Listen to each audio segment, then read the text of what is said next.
Hello viewers, இன்னைக்கு வீடியோல பாத்தீங்கன்னா yoga health and physical education unit 5ல வந்து நம்ம பந்தயங்கள்ல ஆல்ரெடி வீடியோ போட்டிருக்கோம். ஒரு வீடியோ தான் சிங்கிள் நாக் அவுட்க்கு போட்டிருக்கேன். அடுத்தது பாத்தீங்கன்னா ஒரு வாய்ப்பு தொடர்முறை, அதுல பேலன்ஸ் இருந்துச்சு. இப்ப அதான் போட போறேன்.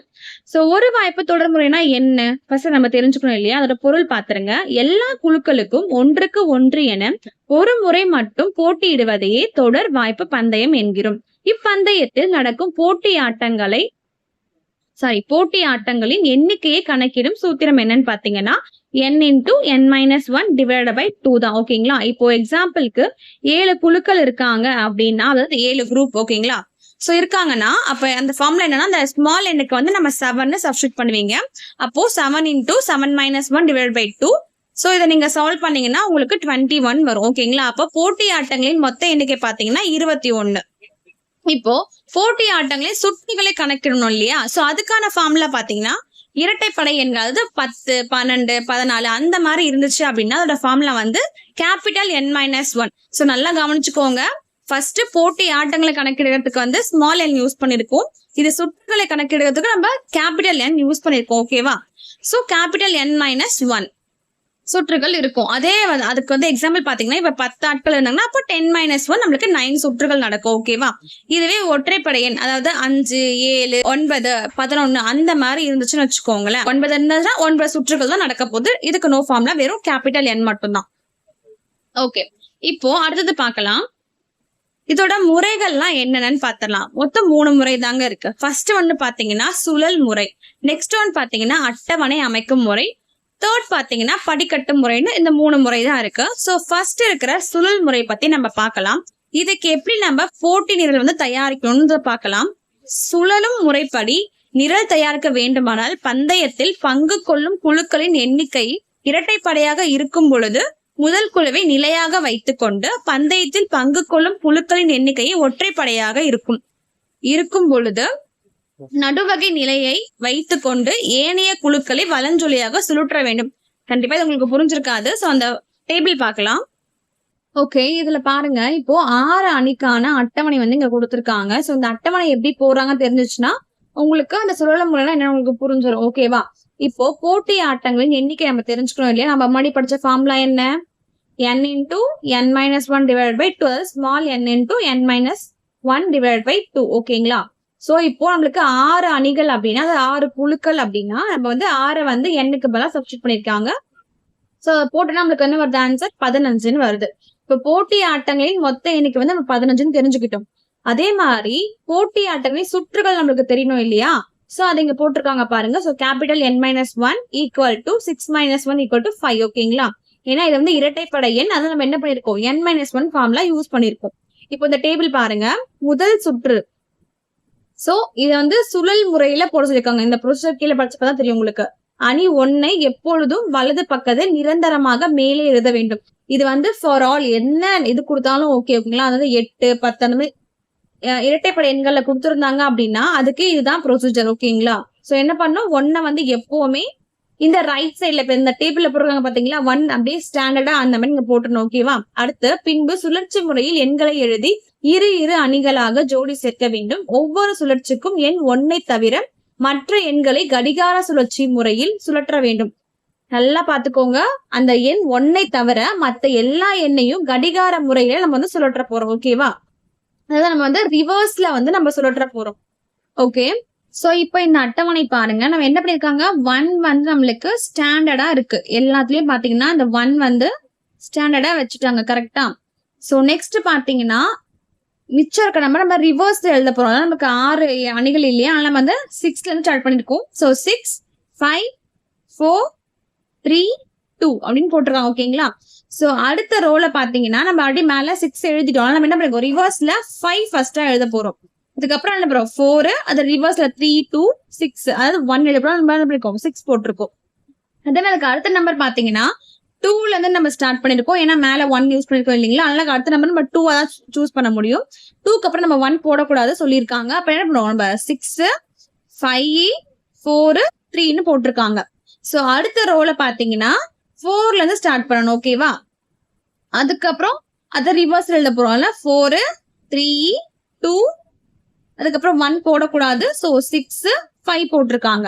சோ நெக்ஸ்ட் நம்பர் பாத்தீங்கன்னா 3 போட்டிருக்காங்க. சோ 3க்கு அப்புறம் என்ன வரும் 2, அதாவது ரிவர்ஸ்ல 2 வரும். 1 போடாம 6 போட்டிருக்காங்க, தென் 5 4. ஓகேவா? சோ இந்த மாதிரி தான் பாத்தீங்கன்னா 6 அணிகள் 8 அணிகள் இருந்தா நம்ம வந்து இந்த அட்டவணை தான் நம்ம ஃபாலோ பண்ணணும். ஓகே, சோ நெக்ஸ்ட் பாத்தீங்கன்னா இப்ப நம்ம 2வது முறைக்கு போக போறோம். அது பாத்தீங்கன்னா ஓகே, இப்போ அட்டவணை முறை எப்படி நம்ம அமைக்கணும்னு பார்க்கலாம். சோ ஃபர்ஸ்ட் பார்த்தது அட்டவணை முறை கிடையாது, சுழல் முறை. ஓகேங்களா? இதுதான் வந்து அட்டவணை அமைக்கும் முறை. இது எப்படி பாத்தீங்கன்னா ஒற்றைப்படையில் குழுக்களின் எண்ணிக்கை 7 இருந்தால் n+2 = 7+2 = 9 அப்படின்னு நம்ம போட போறோம். அதாவது ஃபார்முலா பாத்தீங்கன்னா n+2. இந்த அட்டவணை அமைக்கும் முறையில 7 குழுக்கள் இருந்தா இந்த ஃபார்முலா யூஸ் பண்ண போறீங்க. அதாவது 9 கட்டங்கள் வந்து நம்ம போடணும்னு சொல்லியிருக்காங்க. ஓகேங்களா? சோ பாத்தீங்கன்னா இது கட்டங்கள் கிடையாது, ஆக்சுவலி குழுக்களின் எண்ணிக்கை 7 இருந்துச்சுன்னா அது 9 கட்டங்கள் இருக்கும். அதே மாதிரி குழுக்களின் எண்ணிக்கை வந்து இரட்டைப்படையாக வச்சுக்கோங்களேன். ஃபார்முலா பாத்தீங்கன்னா n+1 = 6+1 = 7. அதாவது 6 குழுக்கள் இருந்தாங்க அப்படின்னா இரட்டைப்படையில 7 கட்டங்கள் நம்ம போட வேண்டியதா இருக்கும். அப்ப குழுக்கள் வந்து 6 இருந்தா கட்டங்கள் வந்து 7 இருக்கும். ஸ்பெல்லிங் மிஸ்டேக், அதை வந்து மாத்திக்கோங்க. சோ கட்டங்கள் இல்ல, குழுக்கள். குழுக்கள் 7 என்றால் 9 கட்டங்கள், குழுக்கள் 6 என்றால் 7 கட்டங்கள். ஓகேங்களா? சோ நெக்ஸ்ட் பாத்தீங்கன்னா ஓகே, இப்போ அட்டவணை அமைக்கும் முறை வந்து நம்ம எப்படி தயாரிக்கிறோம்னு பார்க்கலாம். ஓகே, சோ இந்த தியரியை வந்து நீங்க படிச்சு பார்த்துக்கோங்க. நான் இதுல இருக்கிறத அப்படியே உங்களுக்கு இந்த டேபிள்ல நம்ம என்ன பண்ணிருக்காங்கன்னு நான் எக்ஸ்பிளைன் பண்றேன். ஜஸ்ட் அதை தான் இங்கேயும் எழுதியிருப்பாங்க. இப்ப பாருங்க, நம்மளுக்கு வந்து 7 குழுக்கள் இருக்கு அப்படின்னா நம்ம வந்து 9 கட்டங்கள் போடணும் நம்ம வந்து பார்த்துட்டோம். அதனால நம்ம என்ன பண்ணிருக்கோம், இதுல வந்து 9 கட்டங்கள் போட்டிருக்கோம். அதை நீங்க எண்ணி பார்த்துக்கோங்க. இப்போ ஏல இருந்து ஜி வரைக்கும் போடுவீங்க, அப்புறம் ஒரு பை வந்து நீங்க போட்டுருங்க. ஓகேங்களா? இப்ப ஃபர்ஸ்ட் நம்ம ஸ்டார்ட் பண்றது கரெக்டா இந்த ஏ ரோல பாத்தீங்கன்னா பில இருந்து நம்ம ஸ்டார்ட் பண்ண போறோம். சோ பில இருந்து நம்ம 1 2 3 7 வரைக்கும் நம்ம போட்டுருவோம். சோ அதுக்கப்புறம் நெக்ஸ்ட் பாத்தீங்கன்னா சில இருந்து நம்ம ஸ்டார்ட் பண்ண போறோம். ஓகேங்களா? சோ சில போடுவோம், என்ன பண்ணுவோம் 3 4 5 6 7 போடுவோம். இங்க ஏன் 1 போடல உங்களுக்கு டவுட் வரும். பிகாஸ் பாத்தீங்கன்னா இங்க சொல்லியிருக்காங்க பைல வந்து நம்ம 1 விட்டு 1 வந்து நம்பர் போடணும் அப்படின்னு சொல்லி கொடுத்துருக்காங்க. அப்ப நம்ம என்ன பண்ணுவோம், ஃபர்ஸ்ட் ரோல நம்ம 7 போடணும், நம்ம செகண்ட் ரோல 1 போட மாட்டோம், 2 போடுவோம். சோ 2க்கு அப்புறம் 3 விட்டுட்டு 4 போடுவோம், 4க்கு அப்புறம் 5 விட்டு நம்ம 6 போடுவோம், 6க்கு அப்புறம் 7 இருக்கும். சோ 7 போடாம நம்ம 1 போடணும், அப்புறம் 2 போடக்கூடாது, 3 போடணும், அப்புறம் 4 போடக்கூடாது, நம்ம 5 போடணும். ஓகேவா? சோ இந்த பை பொறுத்த வரைக்கும், அந்த பை காலம் பொறுத்த வரைக்கும் நம்ம இப்படிதான் நம்பர்ஸ் போடணும். நெக்ஸ்ட் பில ஸ்டார்ட் பண்ணாம நம்ம 3ல இருந்து நம்ம ஸ்டார்ட் பண்ண போறோம். சோ 3 4 5 6 7. சோ நம்ம பை ஆல்ரெடி நம்ம முடிச்சாச்சு. அப்புறம் நம்ம வந்து சில ஸ்டார்ட் பண்ணும்போது நம்ம வந்து 5ல இருந்து நம்ம ஸ்டார்ட் பண்ணுவோம். சோ 5 6 7. சோ அடுத்து நம்ம வந்து 1 தான் வரும். அதுக்கப்புறம் பாத்தீங்கன்னா நம்ம அடுத்தது ஸ்டார்ட் பண்ணுவோம், நம்ம 7ல இருந்து நம்ம ஸ்டார்ட் பண்ணுவோம். சோ 7 1 2. அதுக்கப்புறம் ஸ்டார்ட் பண்ணும்போது நம்ம 2ல இருந்து ஸ்டார்ட் பண்ண போறோம். சோ 2 3, அதுக்கப்புறம் 4, அதுக்கப்புறம் லாஸ்டா இருக்கிறது நம்ம ஆல்ரெடி முடிச்சிட்டோம். ஓகேங்களா? சோ இப்படிதான் பாத்தீங்கன்னா அட்டவணை அமைக்கும் முறையில நம்ம வந்து சுற்றுகளை நம்ம இப்படிதான் போடுவோம். சோ இது கொஞ்சம் உங்களுக்கு கிளியரா இல்ல அப்படின்னா நீங்க இந்த டேபிள் போடணும்னு அவசியம் இல்ல. ஜஸ்ட் இது எப்படி போடுறாங்கன்றத நீங்க வந்து ரிட்டன்ல எழுதினா கூட போதும். பட் இது ஈஸி தான், கொஞ்சம் நல்லா பாத்தீங்கன்னா உங்களுக்கே புரிஞ்சிடும். சோ நெக்ஸ்ட் பாருங்க, படிக்கட்டு முறை. இதுக்கு வந்து எக்ஸ்பிளனேஷன் எதுவும் கிடையாது. சோ படிக்கட்டு முறையில பாத்தீங்கன்னா அந்த ஃபர்ஸ்ட் காலம்ல அந்த 1 வந்து ஸ்டாண்டர்டா அப்படியே இருக்கும். அதுக்கப்புறம் அது கூட என்ன கம்பைன் பண்ணுவாங்க, ஃபர்ஸ்ட் 2 போடுவாங்க, அப்புறம் 3 4 5 6 7 போட்டு வருவாங்க. இது வந்து 7 குழுக்கள் இருந்தா, இதுக்கு வந்து எந்த ஃபார்முலா சம்திங் அதெல்லாம் இல்ல. பட் இப்படிதான் படிக்கட்டு முறை இருக்கும். ஸோ நம்ம டயக்ராம் மட்டும் நம்மள கொடுத்துருக்காங்க. ஸோ நெக்ஸ்ட் நம்பர் வந்து 2 இல்லையா, நம்ம அந்த 2 ஸ்டாண்டர்டா வச்சுக்கிட்டு அப்ப நம்ம 3ல இருந்து ஸ்டார்ட் பண்ணுவோம். ஸோ 3 4 5 6 7 போடுவோம். அடுத்த காலம் பாத்தீங்கன்னா 3 வச்சுட்டு அதுக்கு அடுத்த நம்பர் என்னது 4. ஸோ 4ல இருந்து ஸ்டார்ட் பண்ணி போட்டிருப்பாங்க. அதுக்கு அடுத்தது 4. ஸோ 4 ஸ்டாண்டர்டா வச்சுக்கிட்டு 5 6 7 போடுவோம். அதுக்கப்புறம் 5 ஸ்டாண்டர்டா வச்சுக்கிட்டு 6 7 மட்டும் போடுவோம். அதுக்கப்புறம் 6 மட்டும் தான் இருக்கும். 6 கூட 7வது குழு தான் போட்டிடுவாங்க. சோ இப்படிதான் படிக்கட்டு முறையை அமைப்பாங்க. ஆக்சுவலி படிக்கட்டு முறை ரொம்ப ஈஸி தான் மத்த 2 முறையை கம்பேர் பண்ணும்போது. ஓகே, இப்ப வந்து தொடர் வாய்ப்பு பந்தயத்தில் வெற்றி குழுவை தீர்மானிக்கும் முறைகள் நம்ம என்னன்னு பாத்திரலாம்.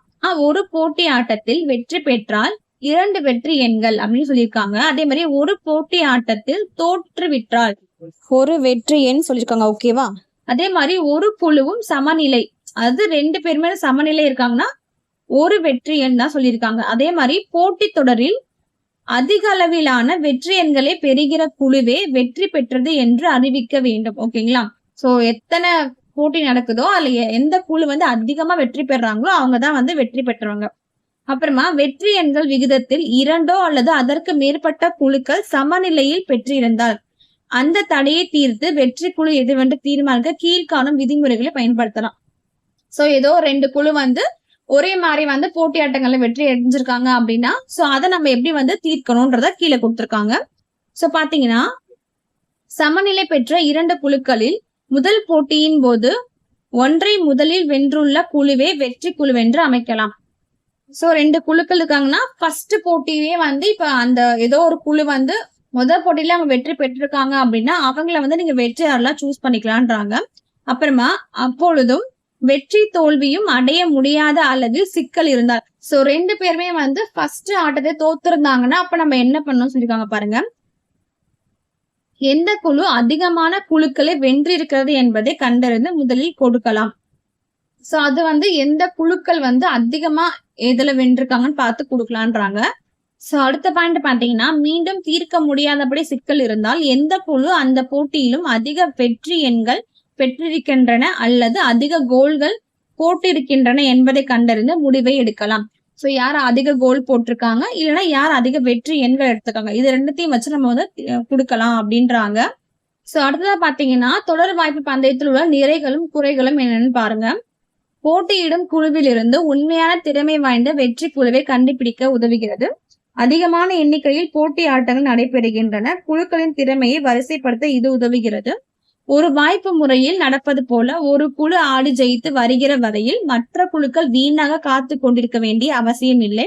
ஆடுவதற்கு தயாராக எந்த குழு இருக்கிறதோ அதனுடன் ஆட முடியும். ஓகேங்களா? சோ ஒரு வாய்ப்பு முறையில் பாத்தீங்கன்னா ஒரு குழு தான் வந்து அங்க போட்டியிடுவாங்க. அது ஒரு ஆட்டம் நடக்கும். அதுக்கு நம்ம வந்து அடுத்த ஆட்டம் காத்திருக்க வேண்டியதா இருக்கும். சோ அவங்க முடிச்சதான் நம்ம போய் அடுத்தது ஆட முடியுன்ற மாதிரி இருக்கும். பட் இங்க அப்படி இல்ல. அது நடந்துகிட்டு எந்த குழு நம்ம தயாராக்குங்களோ அவங்க வந்து போட்டியிடலாம் அப்படின்றாங்க. சோ இதுல பாத்தீங்கன்னா நல்லா வெற்றி வாய்ந்த குழு தான் வந்து பாத்தீங்கன்னா கடைசியா வந்து வெல்ல முடியும். ஆனா ஒரு வாய்ப்பு முறையில பாத்தீங்கன்னா மேபி அவங்க நல்லாவே ஆடுறவங்களா இருந்தாங்களோ பசி தொத்து போயிட்டாங்க அப்படின்னா அவங்க வெளில போக வேண்டியதா ஆயிடும். சோ அதுதான் அதுல டிஸ்அட்வான்டேஜ் அப்படின்னு நம்ம சொல்லுவோம். இப்ப இதோட குறைகள் பாத்தீங்கன்னா அதிகமான போட்டி ஆட்டங்கள் நடைபெறுவதால் அதிக நேரம் எடுத்துக்கொள்கிறது. சோ இப்ப 7 குழுக்கள் வந்து நம்ம 20 ஆட்டங்கள் நடக்கணும் இல்லையா? அப்ப நம்மளுக்கு வந்து ரொம்ப டைம் வேஸ்ட் ஆகுது இல்லையா?